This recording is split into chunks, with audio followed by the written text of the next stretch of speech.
In late July 2025, the border region between Thailand and Cambodia was thrust into the global spotlight once again as long-standing tensions erupted into deadly violence. Early in the morning of July 24th, Cambodian troops opened fire into a residential area and hospital on Thai territory, resulting in the tragic loss of at least 12 lives and leaving many more wounded. The audacity and severity of the attack sent shockwaves through both countries and reverberated across Southeast Asia. In response, Thailand swiftly deployed F-16 fighter jets, launching retaliatory strikes against military targets inside Cambodia. The border, already a mosaic of disputed lines and uneasy truces, was suddenly transformed into a theater of open conflict. This latest surge in hostilities is more than an isolated incident. It represents the culmination of decades of unresolved disputes, simmering resentments, and fragile truces. The border between Thailand and Cambodia stretches for over 800 kilometers, winding from the Gulf of Thailand in the south to the mountainous highlands in the north. But the problem lies not just in its length, but in its origins. The boundary, drawn up during the French colonial era in the 19th and early 20th centuries, was based on vague and often inaccurate maps.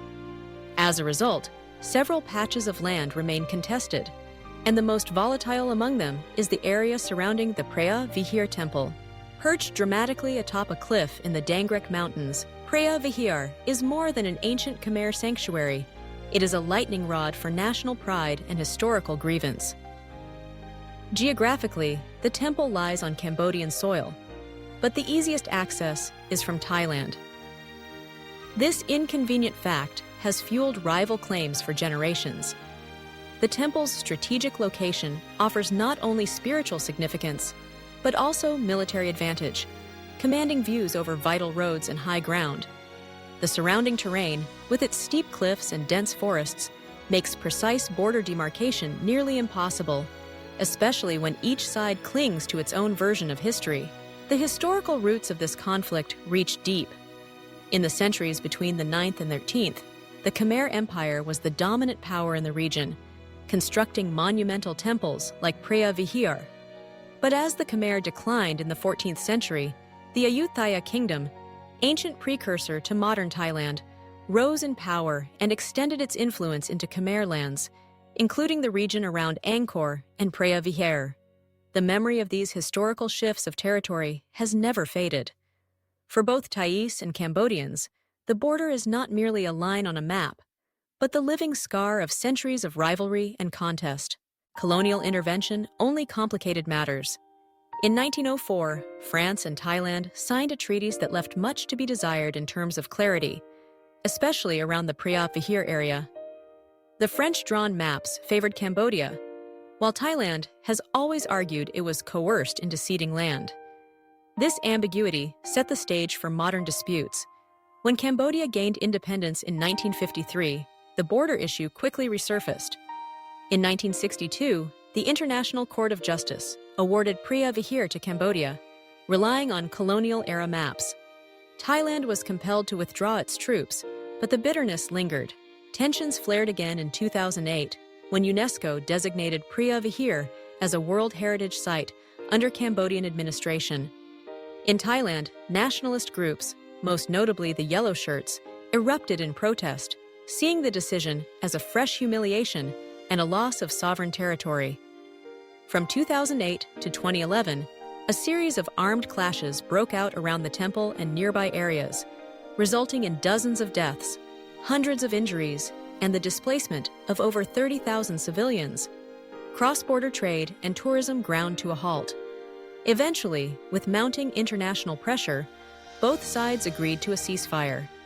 And in 2013, the International Court reaffirmed Cambodia's sovereignty over the temple and its immediate environs. Yet, the dispute over the surrounding land persisted, and the emotional wounds never truly healed.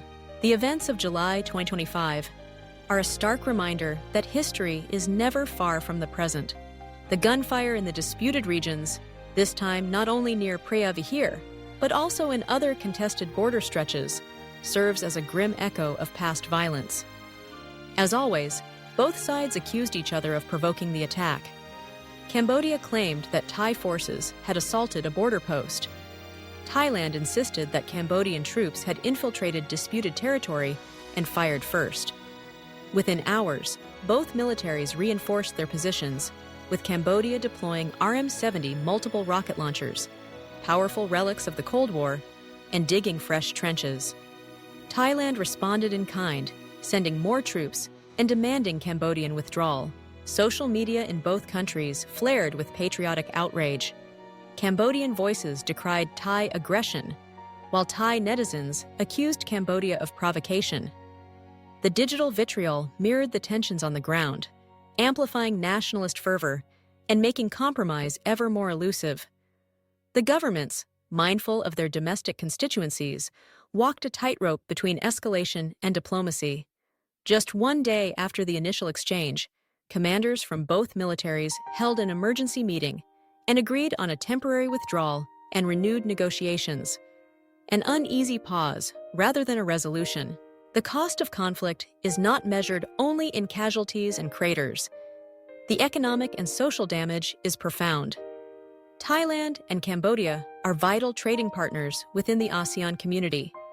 In 2024, bilateral trade reached an estimated $7 billion, with Thailand exporting everything from automobiles to electronics across the border. Key border crossings such as Aranya Prathet Poipet are economic lifelines, feeding thousands of livelihoods on both sides. When violence erupts, these arteries are quickly severed. The border closes, goods pile up, and small businesses suffer. The 2008 crisis saw a steep drop in trade and left communities in hardship. Should the current crisis drag on, history may repeat itself, with commerce and cooperation sacrificed to the flames of nationalism. Tourism is equally vulnerable. Thailand and Cambodia are world-renowned destinations. Thailand for its vibrant cities and beaches, Cambodia for the ancient wonders of Angkor and Preah Vihear. Yet, the specter of violence scares away visitors. During previous flare-ups, tourist numbers to Preah Vihear plummeted by up to 40%, dealing a devastating blow to local economies. Warnings from Western embassies, like those issued recently by the U.S. in Bangkok and the Thai embassy in Phnom Penh, urge citizens to steer clear of the border zones. Both countries have advised their nationals to evacuate or avoid travel until stability returns. If the crisis deepens, the impact on tourism and the livelihoods it supports will be severe. The current political climate in both countries adds fuel to the fire.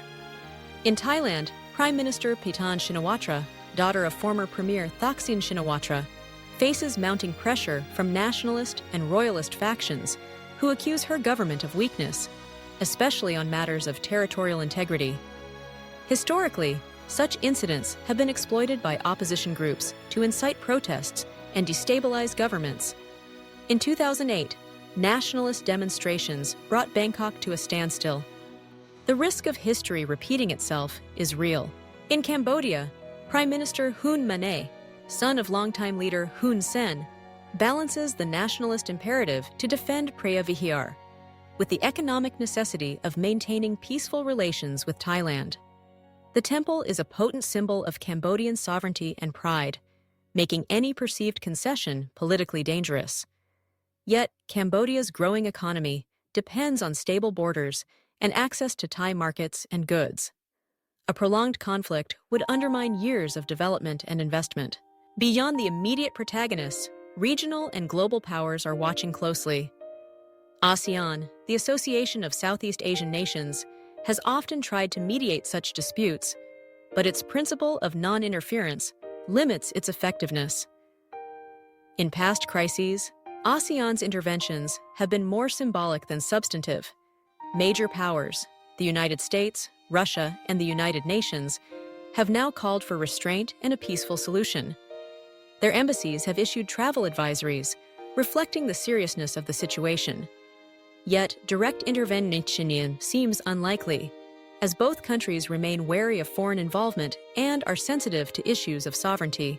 China, with its growing influence in Cambodia, could play a role as mediator, while the United States and Japan, both close to Thailand, may exert diplomatic pressure for de-escalation. However, no clear path to outside arbitration has emerged. The region remains on edge, hoping that dialogue will prevail over bullets. Comparisons with other Southeast Asian border disputes are instructive. When Malaysia and Indonesia faced off over the tiny islands of Sipadan and Legitan, they took their disagreement to the International Court of Justice and abided by its ruling. Vietnam and Cambodia managed to resolve much of their border issues through bilateral negotiations and formal treaties in 1985 and 2005. These examples suggest that legal and diplomatic solutions are possible if both sides are willing to set aside nationalist passions and accept compromise. As the standoff drags on, several scenarios emerge for the near future. In the most optimistic case, Thailand and Cambodia will sustain their current dialogue, fully withdraw troops from contested zones, and reach at least a temporary agreement, perhaps with ASEAN or United Nations mediation. Tensions would gradually subside, allowing trade and tourism to recover. In the worst case, another deadly incident, perhaps sparked by misunderstanding or deliberate provocation, could spiral into a larger conflict, drawing in more military forces, causing greater loss of life, and unleashing domestic unrest, especially in Thailand, where nationalist protests have a history of paralyzing government. The most likely outcome, however, is a tense stalemate. Both sides may continue to blame each other, maintain heavy military presences at the border, and avoid all-out war, preferring deterrence and posturing over outright confrontation. The wounds of history and the temptations of nationalism make true resolution elusive, but the high stakes of economic loss and regional instability act as powerful restraints. Ultimately, the tragedy of the Thai-Cambodian border conflict lies in its persistence. For more than a century, the shadows of ancient empires, colonial treaties, and nationalist pride have loomed over the Dangrek Mountains. Each new eruption brings pain and loss, but also an opportunity, a chance, however fragile, for dialogue and understanding. The world watches, hoping that this time, the leaders of Thailand and Cambodia will find the wisdom and courage to choose peace over war and cooperation over conflict. The lives and futures of millions depend on it.